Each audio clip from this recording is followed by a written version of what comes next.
এই দেখুন বন্ধুরা, আজকে একটা নতুন জিনিস দেখাচ্ছি আপনাদের।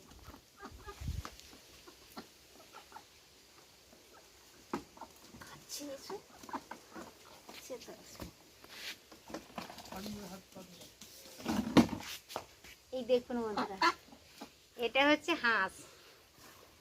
তো সবাই বলে, আগের দিনে পুরনো লোক সব বলতো কি যে হাঁস 12 মাস পুষতে হয় আর পৌষ মাসে হাঁস খেতে হয়। তো আজ দুটো হাঁস বাড়িতে নিয়ে চলে এসছে। একটা দেখালাম, এই যে বলছে এটা ধরে রাখো তো, একটু এইভাবে ধরে রাখো, বা দুটো পা বা এইভাবে ধরে রাখো। আর দেখুন বন্ধুরা, আর একটা দেখাচ্ছি। এই দেখুন, এই যে আর একটা। এই দুটো হাঁস আজকে রান্না করে খাওয়া হবে। ছেড়ে দা।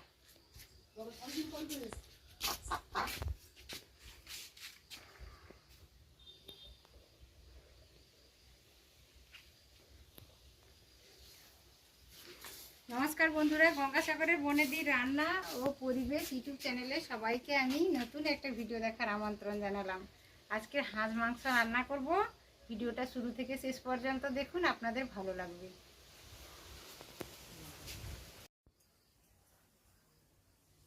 এই দেখুন বন্ধুরা,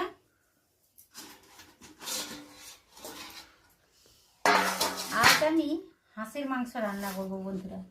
আপনারা অনেকে হয়তো হাঁস খেয়ে থাকেন, কিংবা অনেকে হাঁস খেতে পছন্দও করেন না, কিন্তু হাঁস মাংস খেতে ভীষণ ভালো লাগে।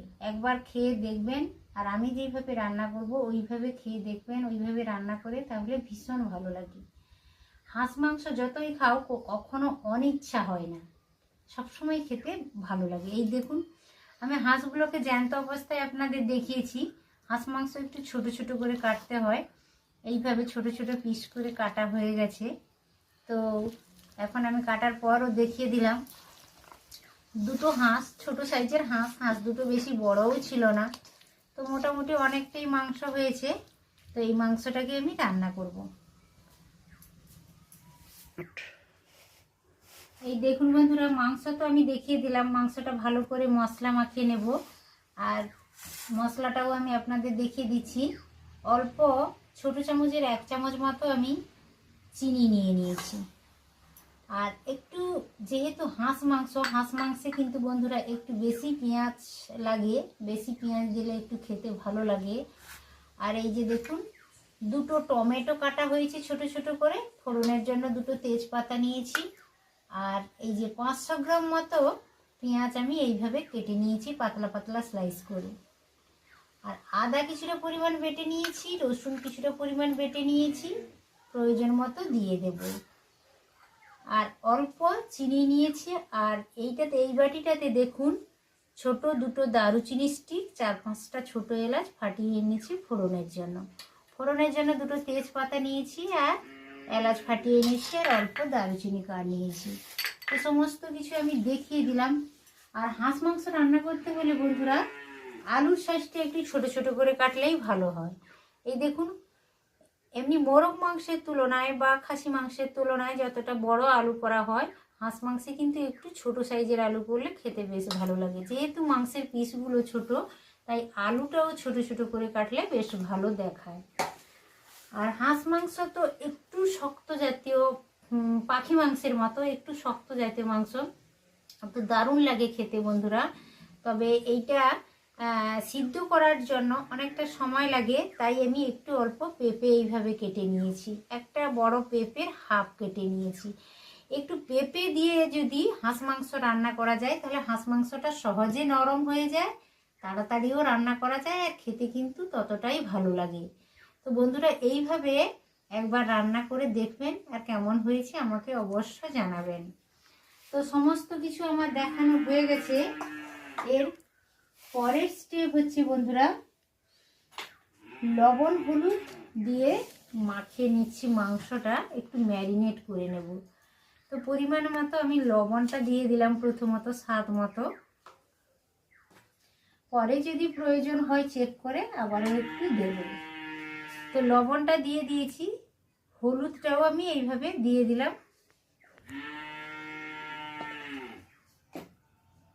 লবণ হলুদ দুটোই দিয়ে দিয়েছি। এরপরে ঝালটা আপনারা কমিয়ে বা বাড়িয়ে নিতে পারেন। আমাদের যে লঙ্কাটা আমি ব্যবহার করি তাতে বেশ ঝালই রয়েছে, ওই জন্য খুব একটা বেশি দিলাম না।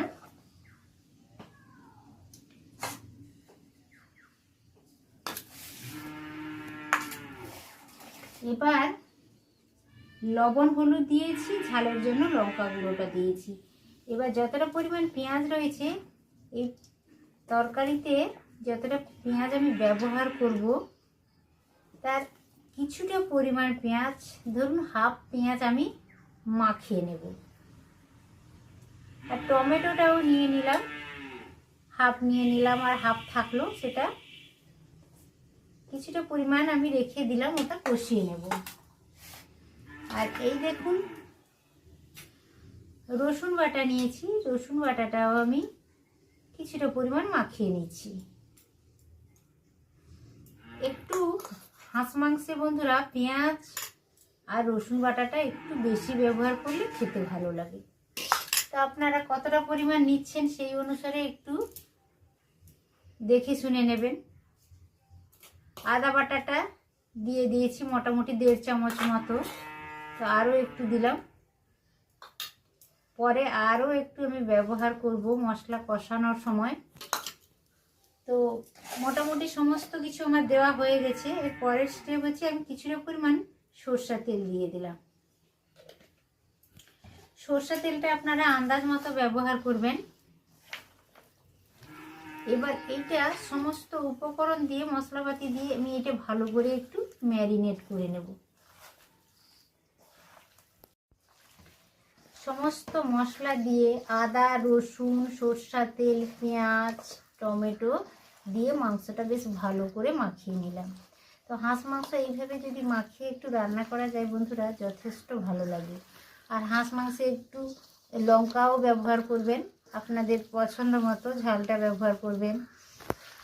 এটা এই মাংসটা খেতে কিন্তু দারুণ লাগে। এটাতে খুব একটা বেশি চর্বি থাকে না। মোরগ মাংসে যেভাবে চর্বি থাকে তো সেইভাবে তো চর্বি থাকে না হাঁস মাংসে, তাই একটু তেলটাও মোটামুটি দেখে শুনে ব্যবহার করতে হয়। তো আপনারা সেই অনুসারে বুঝেই ব্যবহার করবেন।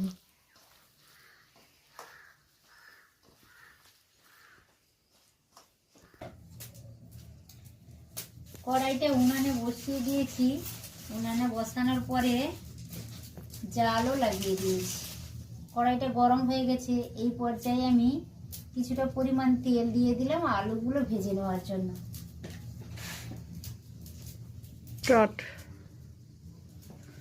তো মাংসটা বেশ ভালো করে মাখানো হয়ে গেছে।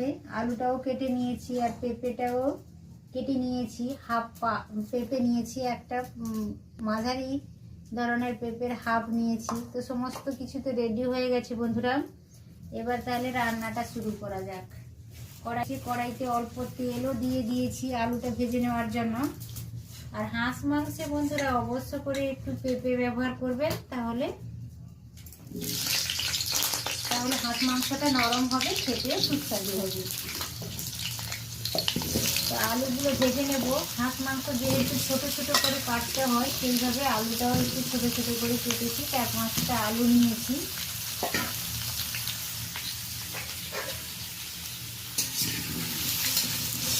আলুটা বেশ কয়েক মিনিট ধরে নাড়াচাড়া করে লালচে করে ভেজে নেব। লবণ হলুদটা দিয়ে দেব, লবণটা দিয়ে দিলাম।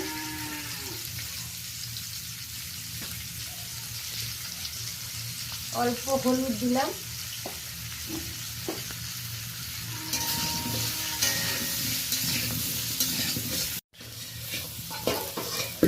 আলুগুলো বেশ ভালো করে ভেজে নিয়েছি। দারুণ সুন্দরভাবে ভাজা হয়ে গেছে, আলুগুলো বেশ লালচে হয়ে গেছে। এই পর্যায়ে কড়াই থেকে আমি আলুগুলো সব তুলেও নিলাম। আলু ভাজার পরে তেল কড়াই আর ধোয়ার কোনো প্রয়োজন নেই। আমি এবার তেল দিয়ে দিলাম রান্নাটা করার জন্য। আলুটাও বেশ ভালো মতো ভাজা হয়ে গেছে। তো এই পর্যায়ে বন্ধুরা অল্প আমি চিনি দিয়ে দেব। চিনিটা ক্যারামেলাইজড হয়ে একটা সুন্দর মিষ্টি কালার চলে আসবে, বেশ লাল কালার চলে আসবে, দেখতেও ভালো লাগবে। তো চিনিটা দিয়ে দিয়েছি। চিনিটা বেশ ভালোভাবে গলে গেছে। তো এই পর্যায়ে বন্ধুরা আমি এলাচ ফাটিয়ে রেখেছি আর দারুচিনির কাঠটা একটু ফাটিয়ে রেখেছি। গোটা অবস্থায় আপনারা দিতে পারেন, কিন্তু এইভাবে একটু ফাটিয়ে নিলে তাহলে ভালো হয়, সুন্দর একটা অ্যারোমা চলে আসে। আর দুটো তেজপাতাও দিয়ে দিলাম ফোড়নের জন্য। ফোড়ন থেকে একটা মিষ্টি গন্ধ চলে আসছে। এই পর্যায়ে আমি প্রথমত পেঁয়াজটা দিয়ে দিলাম।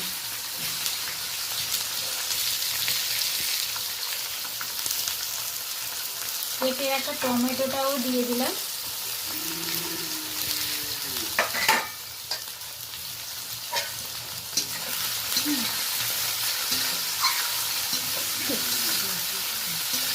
এটা ভালো করে নাড়াচাড়া করে নিচ্ছি।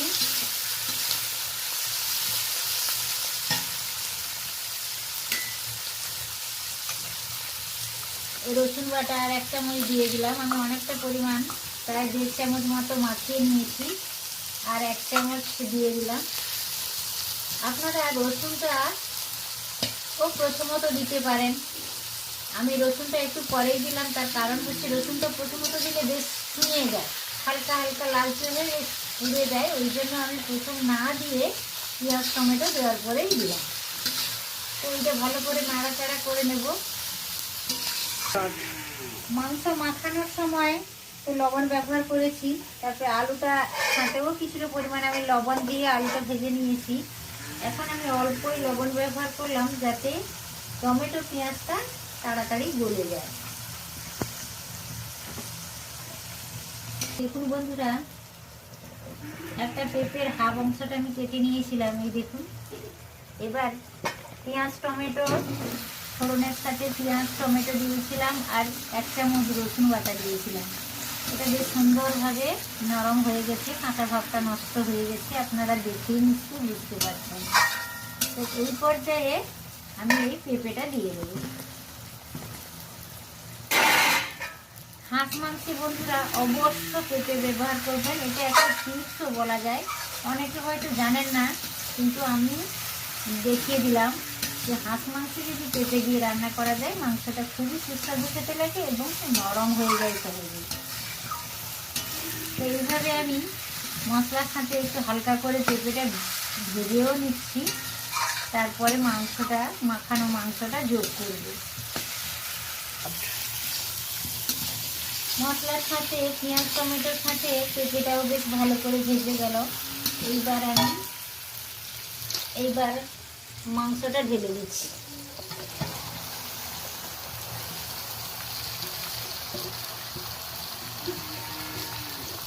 হাঁস তো সারা বছরই পুষতে হয় বন্ধুরা, আর এই অঘ্রাণ পুষ মাসে হাঁসটা খেতে হয়। তাহলে হাঁসে এই সময় তেলাক্ত ভাব হয়, এই সময় হাঁস খেলে কিন্তু দারুণ লাগে।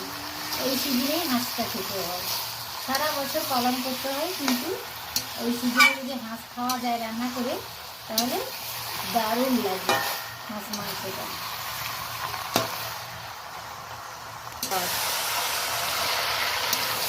মশলার সাথে বেশ মাংসটা দিয়ে বেশ কয়েকবার নাড়াচাড়া করে নিলাম। এরপর আমি একটা ঢাকনা চাপিয়ে দেব। ঢাকনা চাপিয়ে চাপিয়ে মাংসটা ভালো করে কষতে হবে বন্ধুরা। যত ভালো কষা হবে মাংসটা খেতে ততটাই ভালো লাগবে। তো এখন আমি একটা ঢাকনা ভালো করে চাপিয়ে দিলাম।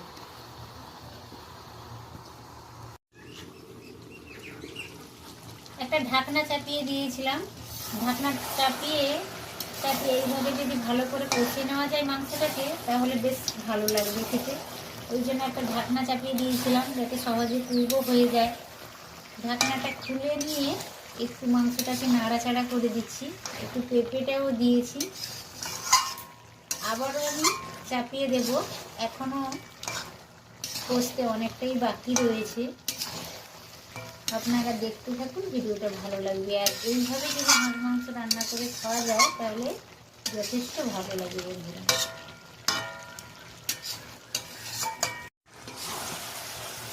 ঢাকনাটা খুলে নিয়েছি, দেখুন বন্ধুরা একেবারে মাখো মাখো হয়ে গেছে, জলটাও অনেকটা বেরিয়েছিল, জলটা শুকিয়ে গেছে, তো ভালোভাবে কষানো হয়ে গেছে, দেখে নিশ্চয়ই আপনারা বুঝতেও পারছেন। আর পেঁপেটা দিয়েছিলাম, পেঁপেটা একেবারে গলে গেছে। পেঁপের যে আঠাটা থাকে ওই আঠাটার দ্বারাই কিন্তু ভালোভাবে সিদ্ধ হয়ে যায় মাংসটা, এই জন্য পেঁপেটা হাফ দিয়েছি। অবশ্য করে আমি বলে দিচ্ছি যে হাঁস মাংস সবসময় পেঁপে দিয়ে রান্না করবেন, তাহলে হাঁস মাংসটা সুসিদ্ধ হবে আর খেতেও ভালো লাগবে। তো কষানো কমপ্লিট হয়ে গেছে, এই পর্যায়ে আমি ভেজে রাখা আলুটা দিয়ে দেবো। আলুটাও ভালোভাবে কুক হয়ে গেছে, ভেজে রেখেছি ভালো করে। আর হাঁস মাংসের আলুটা একটু ছোটো ছোটো করে কাটলে বেশ ভালো হয়, কারণ হাঁস মাংসের পিসগুলো একটু ছোটো করে কাটা হয় সবসময়। তো সেই অনুসারে কষানো হয়ে গেছে ভালোভাবে, এই পর্যায়ে আমি আলুটা দিয়ে দিলাম।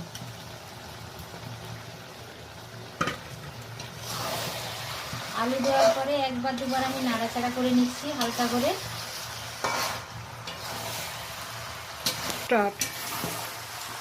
আলুটা দেওয়ার পর বেশ ভালো করে একটু নাড়াচাড়া করে নিলাম মাংসের সাথে।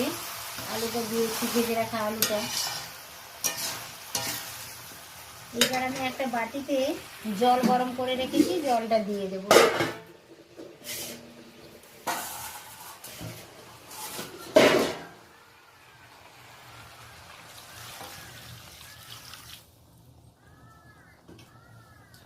হাঁস মাংসটা কিন্তু এমনইভাবে রান্না করতে হয় বন্ধুরা, বেশি ঝোল না রেখেই রান্না করলে ভালো হয়। একটু মাখো মাখো করলে হাঁস মাংসটা খেতে বেশি ভালো লাগে। তো সেই অনুসারে আপনারা জলটা বুঝেই ব্যবহার করবেন। আমি এতটা পরিমাণ জল দিয়েছি, আর অল্প জল দিয়ে দেব।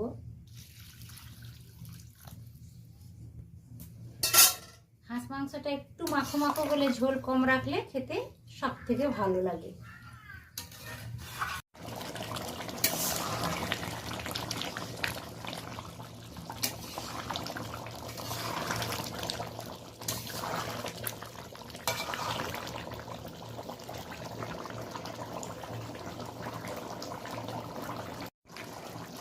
এই দেখুন বন্ধুরা, হাঁসের মাংসটা একেবারে খাওয়ার জন্য রেডি হয়ে গেছে। দেখুন কতটা লোভনীয় হয়েছে, একেবারে রেডি হয়ে গেছে।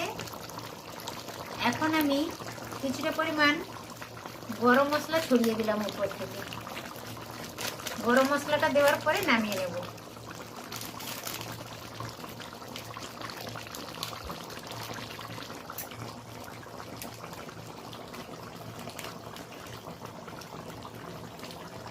এইভাবে যদি হাঁস মাংস রান্না করে খাওয়া যায়, অসাধারণ লাগে। এই দেখুন বন্ধুরা, হাঁসের মাংসটা আমার একেবারে রেডি হয়ে গেছে। উনান থেকে আমি নামিয়েও নিয়েছি। 4-5 মিনিটের মতো আমি স্ট্যান্ডিং টাইমে রেখেছিলাম। দেখুন কতটা লোভনীয় হয়েছে। তো বন্ধুরা, এই সময় আপনারা হাঁসের মাংস রান্না করে খাবেন, আর কেমন হয়েছে আমাকে অবশ্যই কমেন্টের মাধ্যমে রিপ্লাই করবেন। আশা করি ভিডিওটা সকলের ভালো লেগেছে। যদি ভিডিওটা ভালো লেগে থাকে বন্ধুরা, তাহলে অবশ্যই একটি ভিডিওতে লাইক দেবেন, পরিচিতদের মধ্যে শেয়ার করবেন, আর ছোট্ট ইউটিউবারের চ্যানেলটি সাবস্ক্রাইব করে রেখে দেবেন বরাবরের জন্য, নিত্য নতুন ভিডিও পাওয়ার জন্য। আর পাশে থাকা বেল আইকনটি প্রেস করে দেবেন, আমার ভিডিও আপলোডের সাথে সাথে সবার আগে আপনাদের কাছে পৌঁছে যাবে নোটিফিকেশান। তাহলে আজকের মতো বিদায় নেবার পালা। সবাই সুস্থ থাকবেন, ভালো থাকবেন, সাবধানে থাকবেন। আজকের মতো টাটা, নমস্কার। এই দেখুন বন্ধুরা, লাউ পাতা দিয়ে চিংড়ির একটু ভাপা বানিয়েছি, আর তারই সাথে হাঁসের মাংস রান্না করেছি। আমার এক দেওরের ছেলে দিল্লিতে থাকে, ও এসছে, ও হাঁসের মাংস খেতে খুব পছন্দ করে। আর আমার ভাসুরের মেয়ে আর একজন ছেলে, ওরাও এসছে, ওরা হাঁসের মাংস খেতে পছন্দ করে। আর এই সময় তো হাঁসের মাংস খেতে ভীষণই ভালো লাগে। তো দেখুন আমি এখন ওদের খেতেও দিয়ে দিচ্ছি।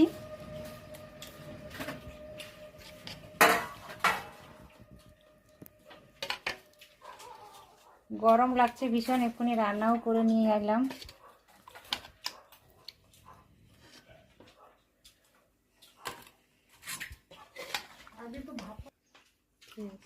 চিংড়ির ভাপাটা দিয়ে খেয়ে নাও, তারপর মাংসটা খেয়ে। ও অসম আছে। কেন ভিডিও হয়ে যাক। ও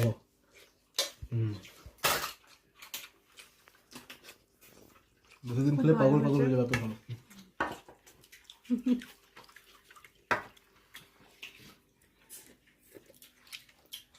তুমি বানিয়ে বিক্রি করতে পারো তো। বন্ধুরা এরকম ভিন্ন স্বাদের রান্না দেখতে হলে কিন্তু আপনাদের এই চ্যানেলকে ফলো করতে হবে। চাইলে চলেও আসতে পারেন, ভালো লাগবে আপনার।